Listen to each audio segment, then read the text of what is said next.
Hey everyone, it's about that time. We're going to cover growing tomatoes, right? Right. Please. That's all you asked me to do was talk about growing tomatoes. Nah, bro. You know what we got to do. Plug our recent partnership with Lowry's Seasoned Salt. All right, stop. We cannot afford to get sued. Fine. No need to get salty about it. I swear to God, Andy. Listen, I see you and I hear you. So annoying. You might hate me, but I am the one who knows how to grow food, so you keep me around. So having spent the last 3 episodes covering multi-species grazing and silvopasture systems, you might be really tired of us talking about land management through these different perspectives. However, now that we have an understanding of tree utilization within a grazing setting, it's really important to start thinking about the trees for these systems themselves. And in this episode, we're focusing on 2 particular methodologies around producing from these trees. And those 2 methods are coppicing and pollarding. Okay, so we've heard Andy mention pollarding and coppicing a few hundred times already. And first off, at least 500 times, not a few hundred times. 500, excuse me. And we'll go more. We'll do it. I'm hitting 1,000. But I've been trying to hold this joke back for a while because there was one episode where we were struggling with what to call tree hay and going back and forth between the difference between tree hay and silage and whatever you want, fodder, whatever you want to call it. And it struck me that we should just call it pollard greens. This joke writes itself. It does write itself. Pollard greens, collard greens, come on. It's brilliant, but yeah. I digress. So in effect, these pollard greens can be managed in a couple different ways, although there is a difference in managing trees for your pollard greens versus actually pollarding. And we'll cover the tree hay, the tree fodder, whatever Elliot wants to call it, his pollard greens. That's right. Do you put some Lowry's on that? I mean, why wouldn't you? Brought to you by Lowry's. Now I'm hungry. So when we're talking about pollarding, rather, instead of pollard greens, there's a couple things you want to think about. So the general idea is that you want to cut the tree during dormancy at a specific height, either at the roots if you're coppicing or at a designated height, usually above browsing height. And that's usually around 6 or so feet if you're pollarding. That's the really short answer. And the long answer is, ingrained in human history and what it means to be connected with the landscape. And that fills books, mostly books not in English, but they're out there. We covered a bit about coppicing and pollarding in a few episodes earlier, but nothing significantly deeper than its general uses. During the Pro Model series, we had talked both about coppicing and pollarding as common practices across the globe, and that's not really much of a surprise when you think about it. The biggest benefit of both practices is that it allows for us to reuse the root systems of the tree while also getting the benefits of cutting down the tree, so the tree returns quickly to life the following year. Different species offer different benefits, and every tree has a long list of utilities. Willows, for example, are not only incredibly fast coppicing trees, but they make great starter kindling, good feed for animals. They make slender willow whips called withies that are incredibly flexible and have traditionally been used for things from rope to tying thatched roofs, and of course wicker baskets and furniture that all come from willows. A stump can send up a dozen shoots that are 6 inches in diameter in a few short years, while a seedling might take up to 20 years to produce just as much mass. Through coppicing and pollarding, the landscape is able to provide us with sustainable ways to stay warm, to eat, forage, and be interactive and thoughtful in our decisions with the landscape. Yeah, so I'm not just eating any leaves again. Just move aside mulberries. I got a new favorite. It's pollard greens with the pepper sauce and the cornbread. If it's not, I don't want it. And I miss you, Grandma. What about using branches as floss? Also known as toothpicks to regular people. No, that's not what I mean. So birches have this really great minty flavor in their branches, and they were really traditionally used by indigenous people for keeping their teeth clean. And when the colonizers showed up, they thought they were just these disgusting, nasty-ass white people that didn't know how to clean themselves. So, maybe there's something to the birch branches. Yeah, so to answer your question, I have used a minty toothpick before. They have those minty flavored toothpicks, which is what you described. Yeah, used it. Been there. I don't know if it was birchwood, though. I don't like it. Sounds too processed for me. It came wrapped in plastic. So yeah, with your plastic toothpicks, you might want to be a little bit more thoughtful about your relationship with the landscape. And that's why we have to be thoughtful in our decisions in our landscape. And what do I mean by being thoughtful? So let's think about how we currently manage lands and some of the challenges that come with it. You have a garden, you plant your animals, which are intensive feeders, And then the soil needs to rest after a year or maybe two. Even with good cover cropping, it might take a year or two to return those nutrients to the soil in order to feed those, especially the needier fruiting annuals. What if, for example, those annuals grew with pollards in place? If the trees are cut down as a pollard the first year of the annual garden and are thinned for tree hay consistently, allowing good sunlight access to still get to the soil, it's okay if an annual garden has a little bit of shade, and this is a really good example of when you can actually take advantage of that. The second year is the same thing. The only thing left are the main shoots and the tops. By the third year, the pollards are left to their own, and the soil is covered in cover crops until the cycle repeats a few years later. This is just one way that we can think about integrating the cycles of the landscape into our food systems. With coppicing, we can create a timed system of agriculture that gives lumber, grain, and vegetables, and renews the forest. And this practice has been utilized across the globe for a variety of products. Using pollards and coppice, the Iberians produced wood, charcoal, vines, cork, ink, sweeteners, and pork fat. The people of Japan developed systems that brought them rice, wood, pottery, poetry, and fire.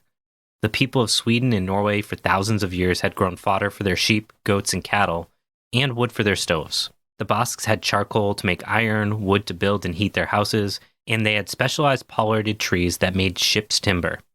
Using fire coppice, the indigenous people of North and South America cleared land for growing, and in return received poles to make houses, traps, and stimulated the production of fruits and nuts. California tribes harvested stems to make the baskets to hold food and supplies, to sift, and even to cook meals. The English got poles for footbridges and withies to weave fences and walls. Europeans had got the small wood to burn with limestone, kilning the quicklime from which they made fertilizer, disinfectant, and paint. By means of fire coppicing, the people of the Amazon basin had created a shifting agriculture that enriched the rainforest soils with slow-to-decay charcoal and biochar. Yeah, you're just like everybody else. Even you didn't even mention your own people. You didn't bring up the Italians. Wow. Shots fired. There's actually a really interesting history of chestnut trees in Italy to grow grapevines across the landscape. And not only this... No. I don't really care. I just wanted to dunk on you. And we just had Columbus Day, so him too. Well, fine. I guess you'll never know. I'm fine with that. It's okay. That's amore. So, if coppicing is so good, why was it abandoned? Well, I'm sure you're familiar with the story of the tragedy of the commons, and this was part of the active campaign which worked to suggest the commons had been destroyed by the commoners. The real story of the tragedy of the commons has made its way across the internet in meme and podcast form, so go do a quick Google search on it if you're not familiar with how the landowner class turned the commoners against their own interests. Fortunately, that thing doesn't happen anymore today. The often lopped trees of the common around villages were thought to be these hideous disfigurements, signs of the backwardness of the stupid country bumpkin. You know, those people that had existed for thousands of years without societal collapse. The best idea was to burn them or cut them down and sell them. Agriculturalist William Marshall in 1785 stated that pollards, which by reason of their decay or stintedness will not, in the course of 18 or 20 years, throw out tops equal in value to their present bodies. So he was suggesting that these trees could not be salvaged, essentially. John Locke, in his second treatise on government, further praised the person who enclosed and cleared an acre of land, making it pure farmland rather than allowing it to, in quote, continue lying waste in common. Yeah, so I'm pretty sure that's the premise of several movies, like Technology Will Save Us, just like, iRobot? Or Terminator. Or Blade Runner. Or Terminator 2. Or Total Recall. Or Terminator 3. Or Westworld, which is great. Or Terminator 4. Or Terminator 5. And I think they made a Terminator 6, but it was a TV show. Anyways, prior to this, coppicing was ubiquitous across the globe. Hold up. I know the answer to this question before I ask it, but have you ever actually seen the Terminator? No.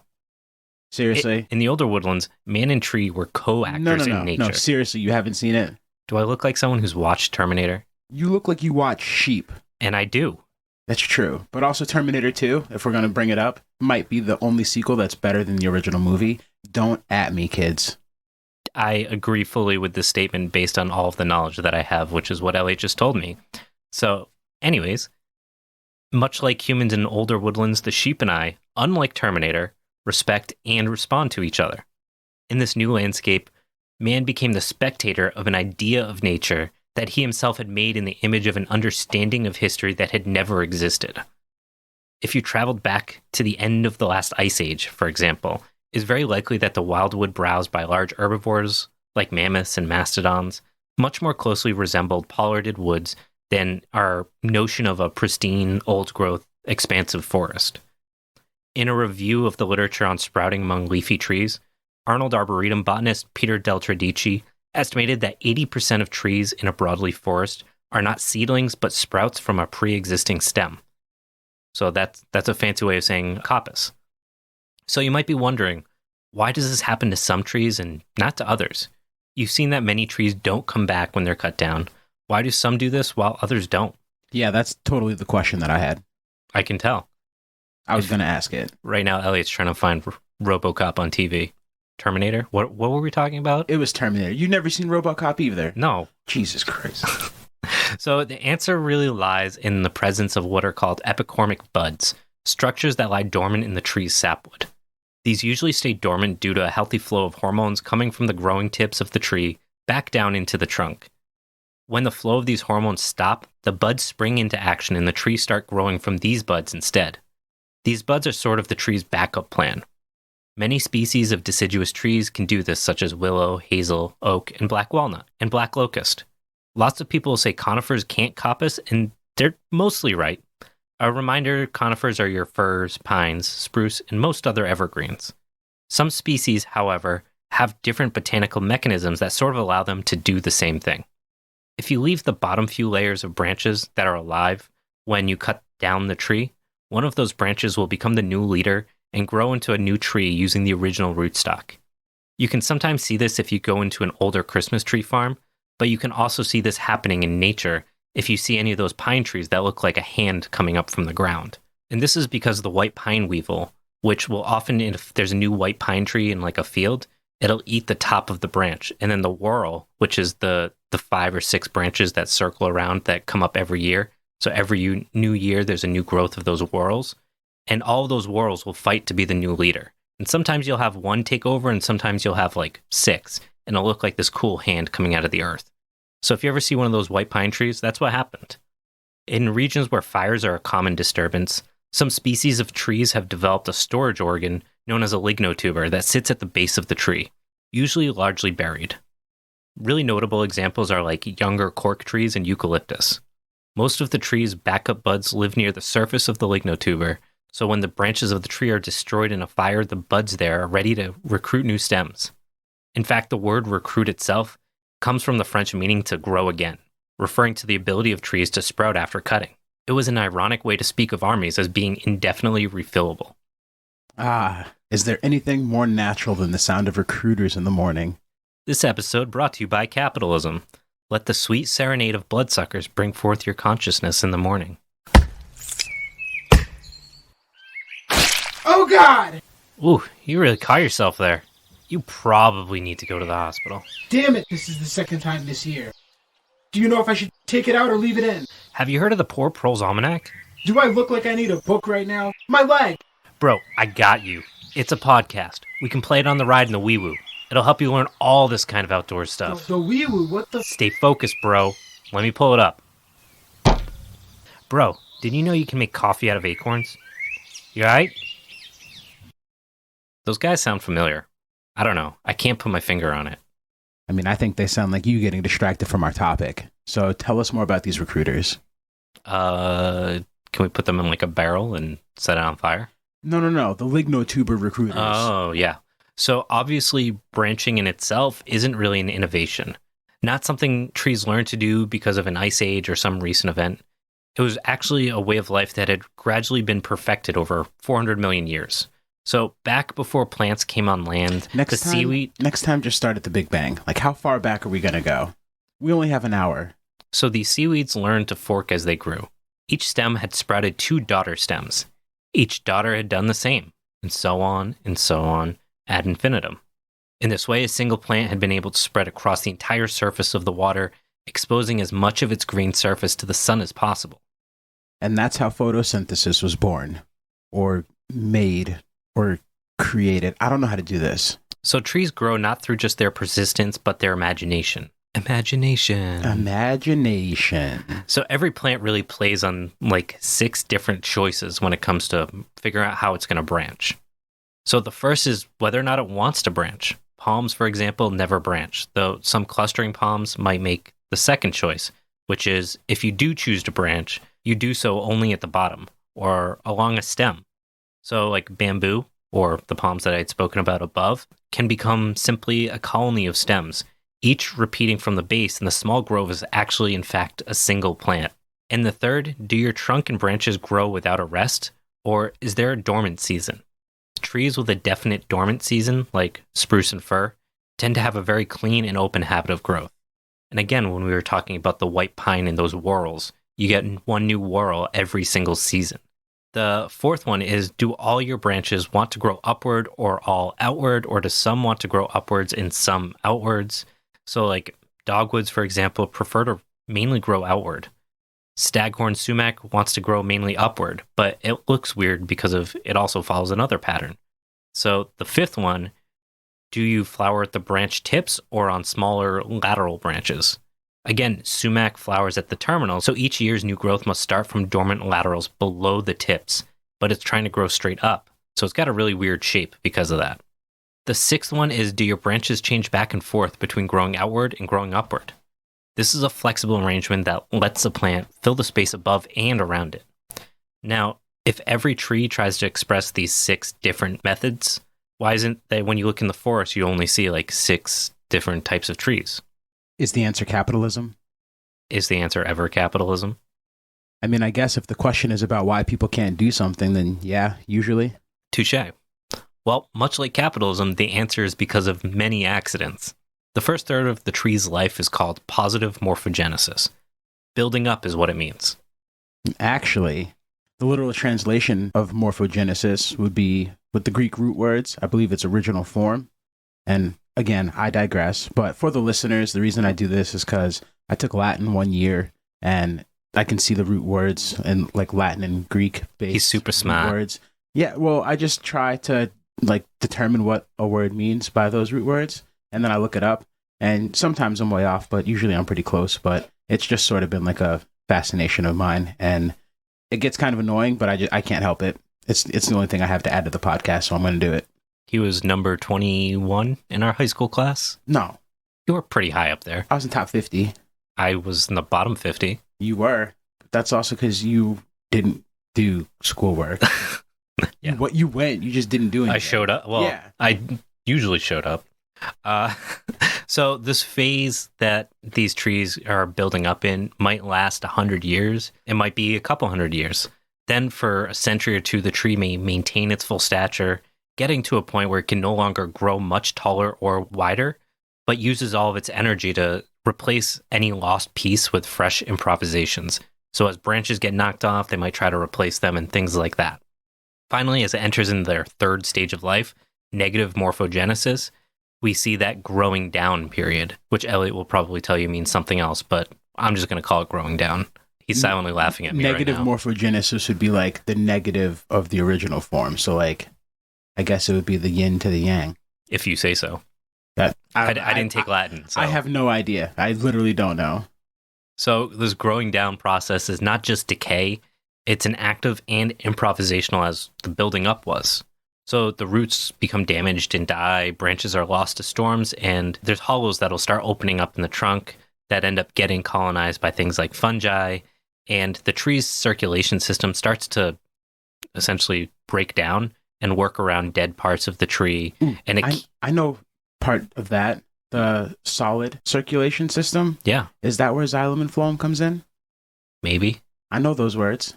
Those are tree words. I know those words. I've read those somewhere. Yeah, so what's happening is essentially the tree, as it loses branches and things like that, it can't fully regenerate anymore, but it still tries to stay alive, and it's thoughtful about what it keeps alive and doesn't. You'll see, like as the tips of the highest branches start to die back, there'll be these new branchlets on their undersides that'll try to sprout these little trees that try to essentially start over in those spaces without trying to put out the full energy of recreating massive branches. And in this process, we can study and understand the plant's own process of growing down and keep the tree alive and safe for many years longer than we thought was once possible. So, like, people have determinate lifespans. Trees really don't. Yeah, fuck it. I'm evolving into a tree. Like I read in one of the books in the Ender's Game saga, it's either Xenocide or Speaking for the Dead, but there's this cool alien race on this planet, and after they get to their, like, age maturity, they, like, destroy their bodies and plant themselves like a tree, and they grow into, like, this crazy, like, tree brain thing, and that's how they, like, that's, like, their next step of evolution, is being a tree. So you're going to be tree-volving? Yeah, and I reread those books later as an adult with, like, a broader worldview and a broader scope, and noticed all those racial undertones, and man, he was real slick about it, because I still enjoyed reading the book, but Orson Scott Card's a crazy asshole. Are you tree-volving, or are you not tree-volving? You know I hate you, right? Why? It's a good hate, right? That's amore? Ha! I beat you to it. My line. I'm just going to keep cutting you off. It's fine. So why the hell are we talking about all this? So all of this is part of our understanding of how trees exist on the earth, and we have to understand those natural processes before we can try to manage them, essentially. So while we're primarily focused on things like coppicing and pollarding, we also want to manage the landscape as it exists and manage those other trees. And part of coppicing is understanding the biological components that are a part of the process so that we can understand what we're seeing happen around us. So in a coppice woodland, or in other words, a coppice forest, these trees aren't a single thing, but part of essentially a synthetic ecosystem in which human participation is really the key to it. There are far more species of plants and insects and birds and all sorts of other creatures that inhabit these mixed landscapes than would live in an untouched woodland, a quote-unquote natural woodland, as some folks like to think of nature existing without us. And the fact that it's cut in a rhythmic cycle keeps a living seed bank in the dirt and allows for a tremendous variety of animal life that can safely live there as long as it pleases.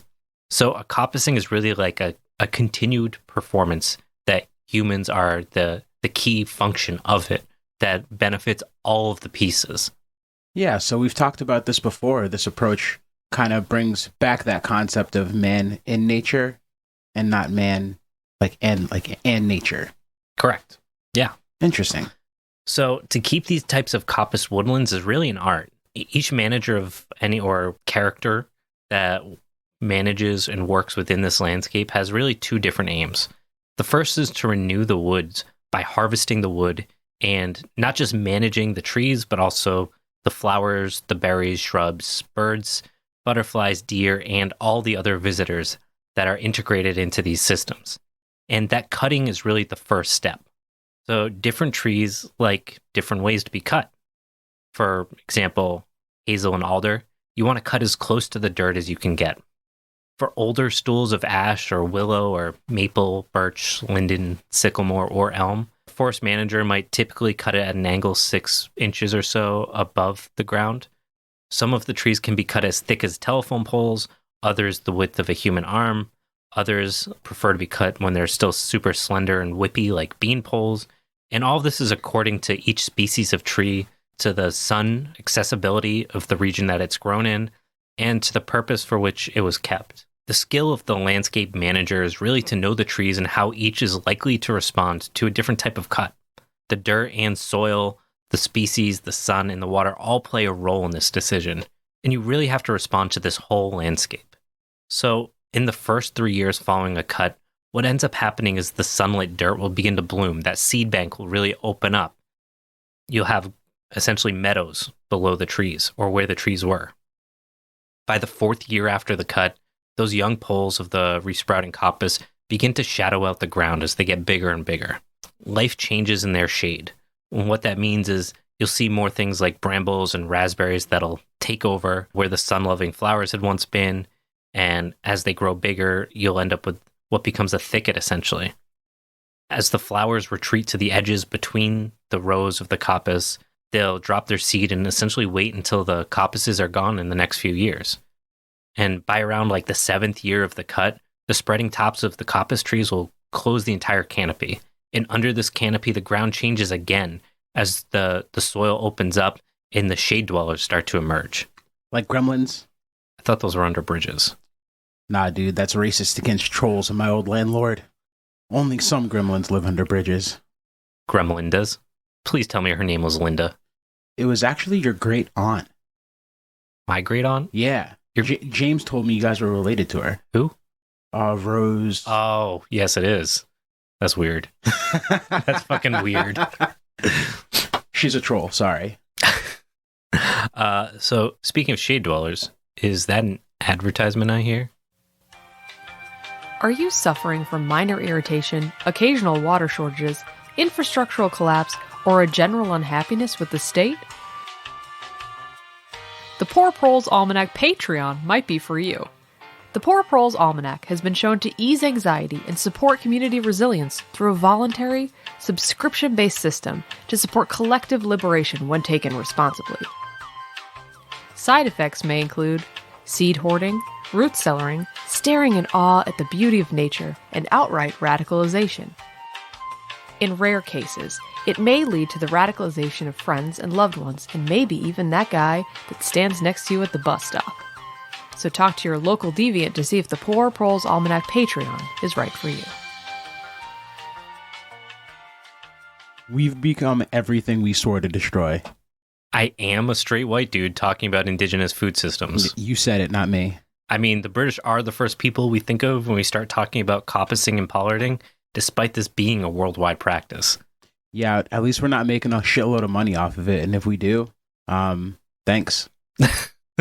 Yeah, we're not. Don't worry. So this isn't the only methodology around coppice rotation. And another common practice was called coppicing with standards. The general idea of this was to coppice a tree except for like one shoot, allowing that shoot to get to, ready for it, standard size. These larger poles were often utilized for very specific things, primarily things like lumber that needed to be cut straight. And of course, in a field like this, the trees will get significant headway above the others who chase the sun below it. Now, places like Norway use livestock to continue resetting this succession of the forest floor, keeping the grasses growing and reducing the brambles in order to feed their livestock. But this wasn't always the case, as explained before. The coppicing cycle offers a glimpse into the framework of how landscape can be managed intensively with a multitude of different changes which tackle the unique conditions of place and time and give us an idea of what sustainable agroecology can look like. So each coppicing cant is a woodland history in miniature, and a cant is essentially like a paddock, but for coppicing. And in these cants, I don't know if it's cant or cant. I believe it's cant, like canted, like cant. I mean, that probably makes sense, but cant feels like British. I'm very British. Thought he was a philosopher. I mean, it's not spelled the same. It's with a C instead of a K. Okay. Immanuel Kant, yes. Yeah. So I guess you're making my point for me, Yep. or making your point for you. I sure am. I won. Yeah. I won this round. He wins this round. So I will call it a cant to make Elliot happy. Everyone that's listening, please tell Elliot that he's wrong. Yeah, yell at me. I don't give a shit. So if there are 15 cants, for example, in a given woods, though, what we see is in one or two of those cants, you'll have that site cleared, and every two or so cants may have a different year, essentially. So every year you're clearing 2 or 1 or whatever it might be cants, and you have all 7 stages or 8 stages, whatever it might be you're doing, available for the various biology to move around to. So this annual rhythm of cutting and moving from one cant to the next is very similar to what we think of when we think of like paddocks, and except on a much larger scale. Instead of grazing every couple months, you're talking about going in every 7 years or so. Doing this brings better light to the younger cants, but it also helps the animals that prefer a given stage to stay with it as they evolve across the landscape. The scrubby tops of the new cut coppice can also make effective fencing to keep animals out of the older meadows that you don't want them going into. The tops of next year's cut might reinforce last year's fences, as well as make its own, and so on around the whole coppice. Yeah, so this systemic, it's a cycle. It closely resembles nature, and we're just kind of mimicking that cycle and that stage of growth where all the stages are represented. And it doesn't really feel like a management or like an agricultural technique so much as like letting nature do its thing, and we're just kind of resetting the clock. Right. Or at least just taking what we need from it without disrupting the cycle. The cycle's going to remain the same. We're just taking what we need without causing that entropy. Yeah, I mean, we're not killing the cycle, but we're setting it back a little bit. Sure. And like, there's a meme that's going around lately that's like, make America an expansive old growth forest again. And it never was an old growth forest, really. There were older trees and things like that, but there was a lot of forest management that it wouldn't be a quote unquote like untouched old growth forest that never really existed. And, you brought up beavers, and I know you love yourself a good beaver. And and they did the same thing. We are like fire beavers, essentially. Like, we do the same thing with fire, and now with tools and things like that, where we can reset that clock, but it has a positive long-term impact on the ecology, because we're making space for new ecologies and things that don't fit into those old growth forests. And that's kind of what we're doing here is, again, much like with grazing, where we're intensively grazing through paddocks, and you're resetting that clock of the plants, evolving into forest, if it's a non-brittle environment or whatever it might be. We're doing the same thing, except on a bigger scale, both in terms of like the plant size, grasses versus trees, and also in terms of like linear time, where we're talking about, instead of grazing every 60 days, we're talking about cutting down every 7 years. Mm-hmm. And it doesn't necessarily have to be 7 years. That's just the example I'm using right now. So to get back to what we were talking about, so we had talked in one of the episodes about in Norway that broadleaf trees were often pollarded and coppiced on short cycles of like 4 to 6 years. Alder, willow, and sometimes rowan were coppiced, cut straight to the ground. The rest of the trees were pollarded, starting with a head cut at like 6 to 8 feet.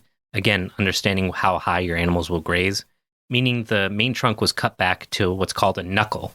And that spot is where it will be repeatedly cut moving into the future. So that way the tree becomes trained to grow outward from those stems. So those spots will be cut back in rotation perennially.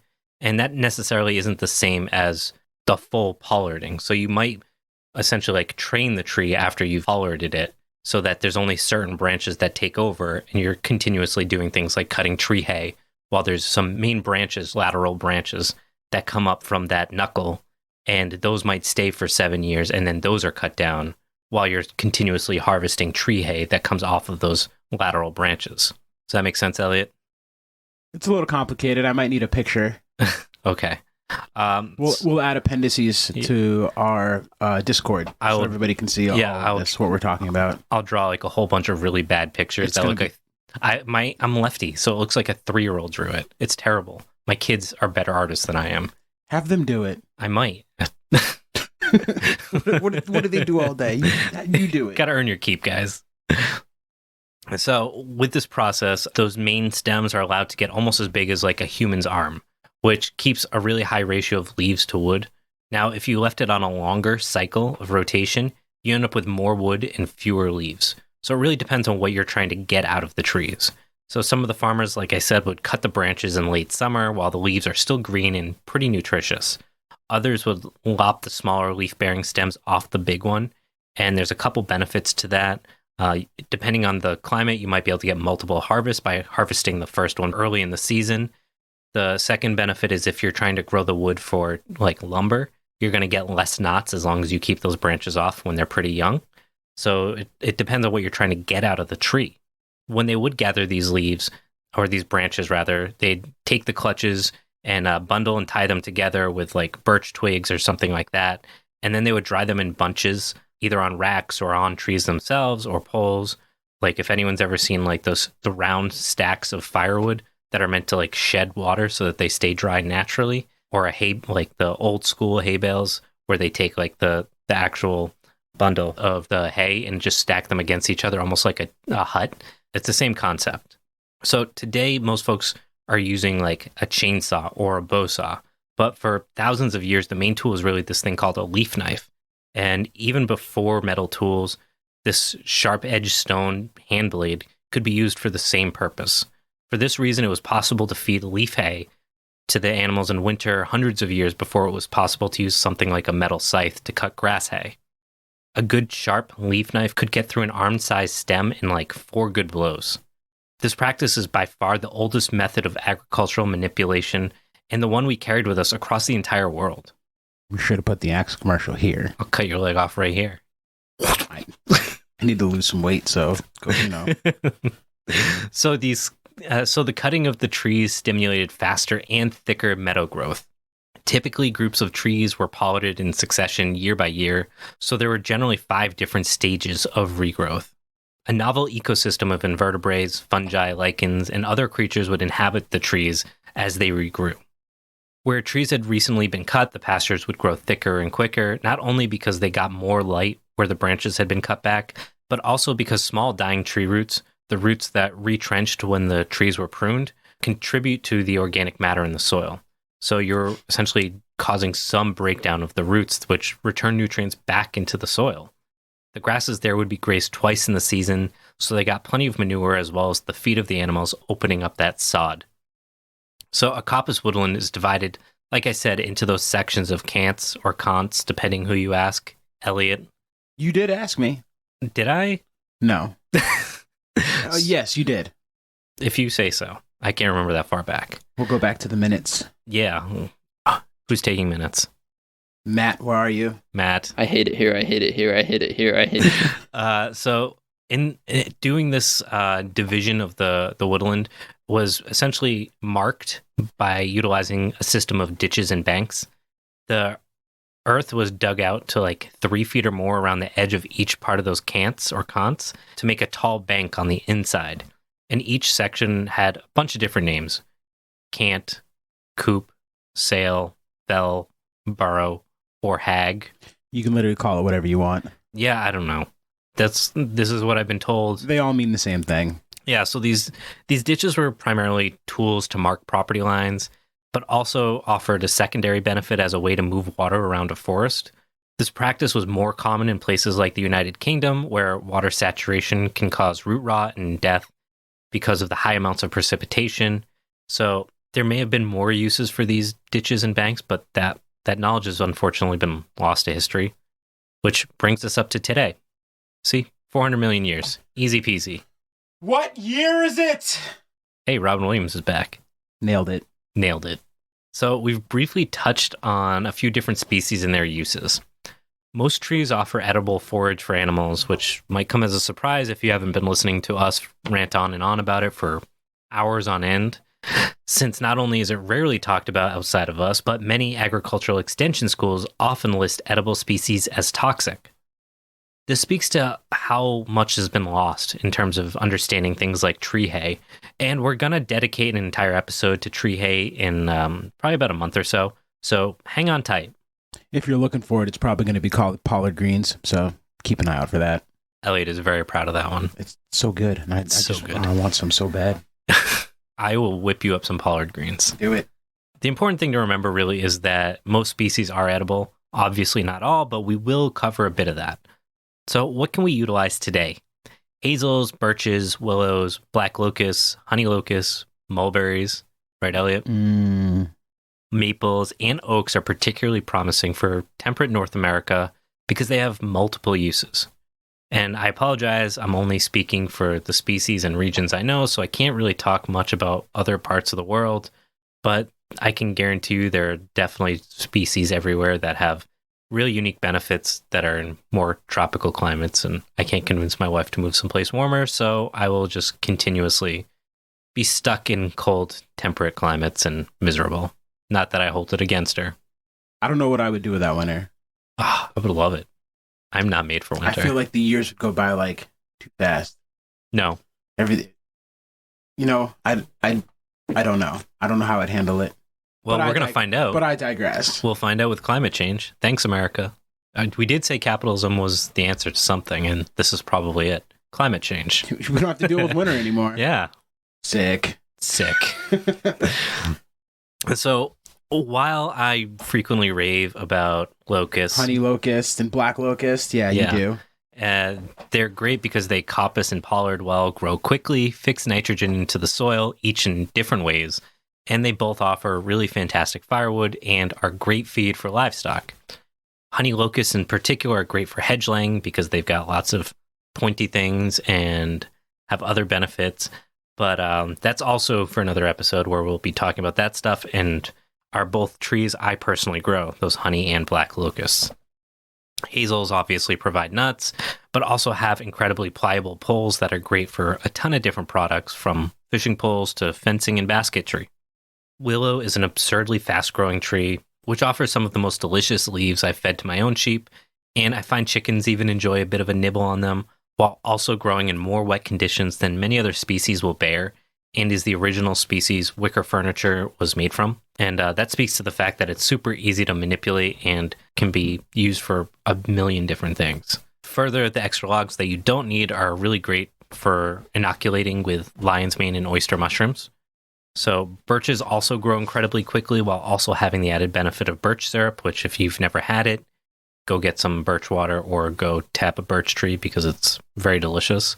And all of this makes it a particularly intriguing candidate for coppicing with standards project, because then you've got that main trunk that you can tap annually and you can cut down the rest of the branches for the other stuff you want to do. And it can also host lion's mane and shiitake mushrooms on cut logs as well. So if you're into mushrooms, that's another one that's worth keeping in mind. I know we got some mycologist listeners out there. Yeah. Also, mulberry is one of the most incredible and underutilized trees on the earth. Are fantastic for more than just feeding Elliot, but also producing massive amounts of fruit. They coppice incredibly well. They have really dense, clean-burning firewood. The leaves are packed with protein for your animals or Elliot. And the wood also hosts lion's mane and oyster mushrooms. We could throw all that in a Farmer's Crunchwrap. We call it Farmer Elliot's Crunchwrap Supreme. Mulberry leaf Crunchwrap. Farmer. Yeah. It sounds pretty good. I'd probably eat it. Have a nibble. You could take a bite, give a bite to your sheep, take another bite, another bite to your sheep. I mean, I'm just going to make one for the sheep. I'm not going to... It's better together. Is it? Maybe. I don't know. I just got a wicked fucked up image in my head. Doing like the Lady and the Tramp. Scene with the spaghetti noodle, but it's a Farmer's Crunchwrap like and me and a sheep. Nigerian goat, just like... It's horrible. I'm going to drink after we're done with this episode to get that out of my head. No, you're not. I got to cope. You'll be fine. I have faith. Also, I'll cover one more. Maple trees. So not only do they really coppice well and provide maple syrup, as I'm sure you know, they're also great for coppicing with standards for that same reason. While sugar maple firewood is not really the best, it's not the worst. Much like willow, it makes for really good kindling and a good wood for shoulder season, which is like the spring and the fall. And it really shines in the mushroom category where it can host like a bunch of different edible mushrooms. So if you are a big mushroom person, it definitely deserves a spot in the coppice rotation. The last on my list is, which is by no means exhaustive, is the oak. So oaks are slow growing, but they do have an incredible firewood. They make good leaf hay. They're a staple crop of acorns, which can be utilized by either you or your livestock. So Elliot can get his acorn raised bacon, essentially, and is really one of the most useful trees for mushroom production. Further, this is probably the most likely species to already be on your property, and also is one of the most important species for native biology in your ecosystem. So it's definitely worth having some, and if you are pollarding them, keeping in mind what you want to get out of it. So there's so many more great trees for coppicing and pollarding, but hopefully this gives you enough to chew on when thinking about the species you might be interested in. And as you can probably tell, there isn't really too many wrong ways to coppice. The most important thing to do is not cut your coppice stool in the fall. You can cut it in the summer when you're harvesting hay, but just as it prepares to send the sugars back to the roots, it's important to not zap the tree of that essential energy to make it through the winter. If you're looking to harvest logs, the winter is really a perfect time to trim your coppice or pollard down. If you're looking for tree hay, anytime during the summer is good, and even in the spring, harvesting those branches as the buds begin to break is a good way to get even the most picky animal to start enjoying that tree hay. Shaping and annual cycles and so on really depend on spacing, species, and your goals.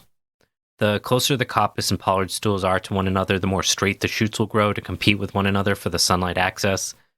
Further, the closer they are, the quicker they'll block out that sunlight to the forest floor, which might impact how often you want to cut your coppice down if you're looking to graze underneath it, and might impact whether you want to do coppicing versus pollarding. And you can see how all these things start to tie together, and you essentially just have to have a good framework of understanding what you're planning on doing. And for a lot of that, that means actually seeing it. to see what it actually looks like when you've got a mature willow coppice or whatever it might be, and what that actually looks like at 7 years or 5 years. And there's some really great resources on YouTube for that kind of stuff. The key is to not overthink it. Remember that one of your ancestors has more than likely spent their entire lives coppicing or pollarding trees, and we're really only a few generations removed from this historical practice. The most important part is cutting the tree for the first time. You spent the money usually to buy the species you want, then you spend years growing it from that tiny whip, and now you're going to do what seems like the worst possible thing, cutting off the top. Take deep breaths. With a tree, it's more typical to leave a tree supporting 3 to 5 branches. With a pollard, it's more typical to leave a tree supporting 3 to 5 branches, and those 3 branches are cut back to a desirable length and the twiggy growth appears at these ends. This allows the tree to quickly begin to photosynthesize and to quell your nerves that something resembling a tree continues to exist. Initially, the new shoots are held weakly in place as they grow rapidly from underneath the bark, rather than from within the tree. As the wood lays down annual growth rings, the union strengthens, often forming a thickened base where the shoot meets the trunk. Over a number of years, a swollen pollard head forms where new shoots grow each year. That said, I've seen oaks that I didn't care about get lopped at 3 or 4 feet height in the middle of summer, and now look like the most experienced woodsman has managed it.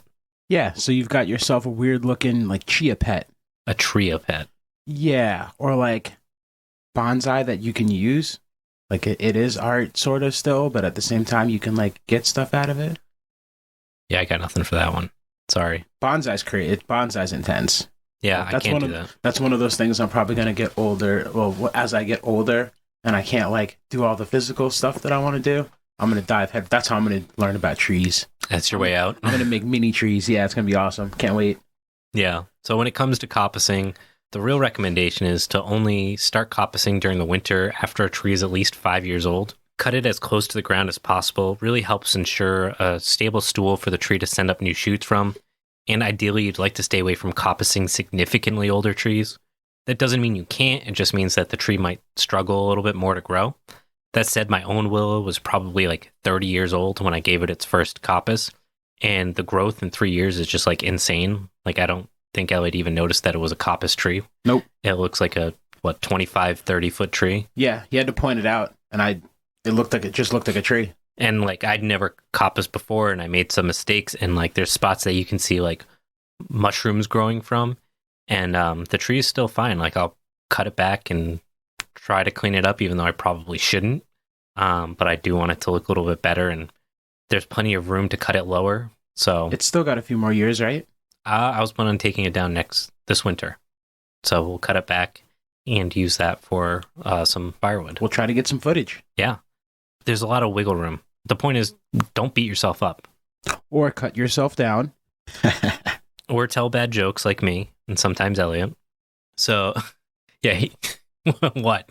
My jokes are gold. They're gold. So don't set too high of expectations of what it should look like. People have been doing this stuff since we used rocks to cut trees, so, like, give yourself some slack. Trees are pretty resilient. Be confident. You don't even have to be confident, just consistent in your attempts, and your trees will probably thrive. So at this point, you've probably got a good understanding of the history of coppicing and pollarding and know way too much about the life cycle of trees and the brief 400 million year history of branches, as Elliot now will forever remember. Yeah, trees have been around for a long time. So hopefully you've got a few species in mind that might be a good fit for this within the context of what you're trying to do. And you've got a rough guide to what this practice should look like in a hands-on setting and what you've got to do to be successful in it. So we'll be linking to a bunch of different books and essays on the subject. So if this is your first time hearing of the practice, you should definitely go listen to our other episodes. And also, I'll definitely recommend reading further because it's a really awesome art practice and has an incredible history. In our next episode, we're going to be diving into that tree hay, which will wrap up the conversations around silvopasture, and we'll begin to start thinking again about soil. So until next time, this is Andy. And this is Elliot. And this is the Mulberry's Almanac. The Poor Proles Almanac. Bye.